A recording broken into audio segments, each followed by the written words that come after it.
I started to hear voices in my head when I was 8. They would wake me up at night. I couldn't fall back asleep while the voices yelled and screamed my name. But the kind of screams and yells that your parents do for you when you're in trouble. I'd lie awake in my bed, wondering when the nightmare would end.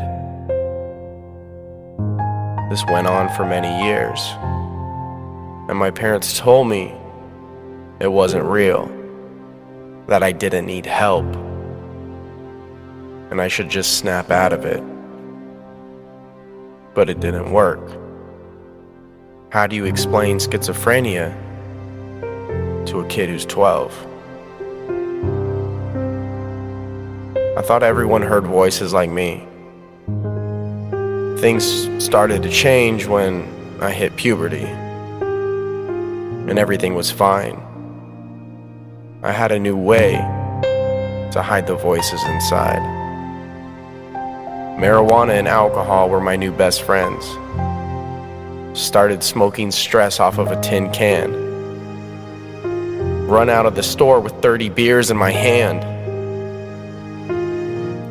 But it wasn't enough. So a friend gave me Xanax and life was good. Klonopin, nitrous oxide, cocaine, what wouldn't I do? Experimenting with drugs was my way of coping with the things I couldn't comprehend, like those stupid voices in my head. I know I had an evil spirit inside, and I was listening to everything it said. It told me I was better off dead. It said, how worthless can you be? You're a suicidal teen with nothing to achieve. Swallow these pills or the louder I'll scream. No, this wasn't me. I'm done with these voices trying to control my life. I know I'm a special person, and I know this isn't the end, and I know that these voices are all in my head. So I made a choice. I turned my demons into my own voice. And eventually I started to win. Now my voices tell me that this isn't the end. They say pick yourself up because you're a champion. Don't give up because you're a winner. There's still time, it's not over. I turn my demons into my angels, and you will too. I still hear voices, but they're brand new. Know that it is God in your life that makes you worthwhile. So give him the credit and think very little of yourself and think much of him. Yes, sir. When Jesus said the first commandment is to love God with all your heart and all your soul and all your mind, that's a very heavy commandment which none of us live up to. Very big secret to all the kids here who are living their lives for their parents or based on their parents' judgment. There's a very big secret that parents never tell you. If you go the other direction of where they want you to go and you become really successful, they are really proud and make pretend they never pushed you in the other direction. So if you can face something voluntarily rather than having it chase you, it's way better for you psychophysiologically.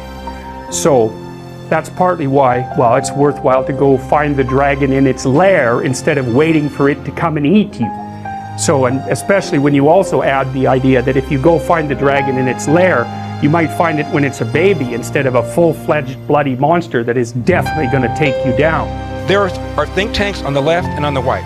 The think tank on the left is called the Brookings Institution, probably the most prominent one. And they said, in order to escape poverty, you must do 3 things. Finish high school. Don't have a kid before you're 20. Get married before you have that kid. The think tank on the right is called the American Enterprise Institute. They said the very same thing. That's the formula for success. Your job as a young person is to invest in yourself. K through 12, that's your job. Invest in yourself. Make yourself marketable so that you can participate in our economy. And for all these people to be telling you that you're a victim, that the man's holding you back, why work hard? Overcoming laziness is one of the hardest things in the world to do. You give somebody an excuse? The idea that the police are out to get you. Really? It's been studied over and over and over again. There's something called the Police Public Contact Survey. It's done every 2 years, and what the FBI does is they interview 60,000 Americans. Have you had an interaction with the police in the last year? If so, what happened? How were you treated? How were you treated verbally? How were you treated physically? They cannot find any pattern of abuse at all. There's a woman on The View named Sunny Hoskins. She said recently that she said the and then corrected herself and said a. First she said the leading cause, and then she said a leading cause of death for young black men is police misconduct. There were 233 blacks who were killed by the police last year, according to the Huffington Post. Almost all of them had a weapon. Almost all of them were resisting arrest. There were 7,781 black men killed by almost all killed by other black men last year. So the total killed by the police is less than 3%. Where's Black Lives Matter?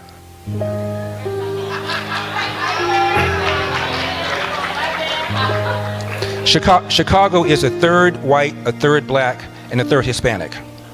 70% of the homicides are black on black. 70%. And by the way, 70% of the cases are unsolved. Where's Black Lives Matter?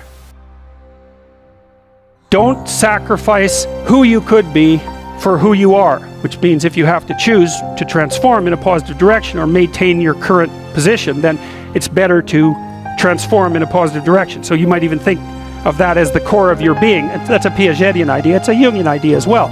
Who are you? You're the thing that transforms who you are. Now, you're also who you are, but on top of that, you're the thing that transforms who you are. And that's not an arbitrary statement. One of the things that modern universities do dreadfully now is convince their students that value structures are relative, and that's a big mistake. And one of the things that's wrong with that idea is that doesn't include what I just mentioned. You are the thing that is, and you're the thing that becomes. You should put the thing that becomes at a higher place than the thing that is. That means you also have to allow yourself to shake off those things about you that you might be pathologically attached to,